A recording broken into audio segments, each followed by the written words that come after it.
One day, as Sophia was wandering the castle grounds, she was approached by Lady Emily, her closest friend and confidant.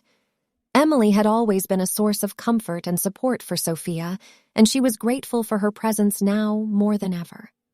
"Sophia, my dear," Emily said, taking Sophia's hand in hers, "I know this must be a difficult time for you, but please know that I am here for you always." Sophia smiled weakly. "Thank you, Emily. I don't know what I would do without you." Emily squeezed her hand. "There is something I must tell you, Sophia. It's about Prince William." Sophia's heart skipped a beat. "What about him?" "I overheard some of the court ladies gossiping about him.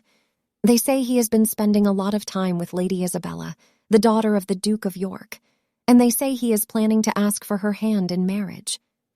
Sophia felt a pang of jealousy and fear. She had always known that William was destined to marry someone else, someone who would help secure political alliances for the kingdom. But the thought of him being with another woman still stung. "What should I do, Emily?" Sophia asked, feeling lost. Emily took a deep breath. "I think you should talk to William. Tell him how you feel. Don't let the opinions of others sway you. You deserve to be happy, Sophia." Sophia nodded, grateful for Emily's advice.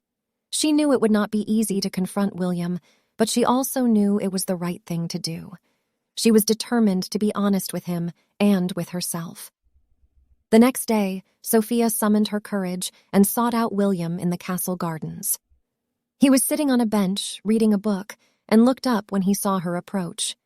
"Sophia," he said, rising to his feet, "what brings you here?" "I need to talk to you, William," Sophia said, trying to keep her voice steady. "It's important." William frowned. "Of course. Anything for you. What is it?" Sophia took a deep breath. "I heard rumors that you are planning to marry Lady Isabella. Is that true?" William's expression hardened. "Yes, it is. My father and the Duke of York have arranged the match. It is a political necessity." Sophia's heart sank.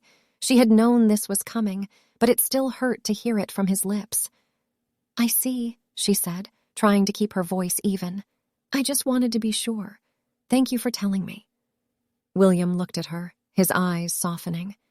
"Sophia, please understand. This is not what I want, but I have no choice. I care for you deeply, but duty comes first." Sophia nodded, feeling a mix of sadness and anger. She knew William was right, but it still felt like a betrayal. "I understand," she said, turning to leave. "I just needed to hear it from you." As she walked away, she felt tears stinging her eyes. She had always known that William could never be hers, but it still hurt to see him with someone else. She resolved to keep her feelings to herself and to focus on being the best princess she could be, no matter what the future held. The trial began in a grand hall filled with important courtiers, advisors, and servants of the king. Sophia sat at the defendant's table, nervously tapping her foot as the proceedings began. Isabella sat smugly on the other side of the hall, a satisfied smile playing at the corners of her lips. The king presided over the trial, his face stern and grave. He listened carefully as Isabella presented her evidence, pointing to a series of documents that she claimed proved Sophia's guilt. Sophia felt a rising sense of despair as she watched the king's expression grow more and more troubled. But then, Sophia's friends and allies began to speak up. Lady Emily, the head of the castle's library, presented her own evidence that cast doubt on Isabella's accusations.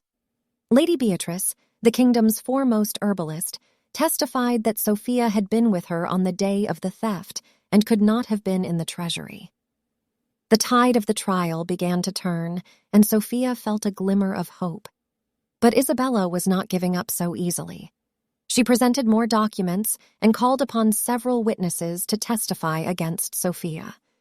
Sophia felt her confidence waning and wondered if she would ever be able to clear her name.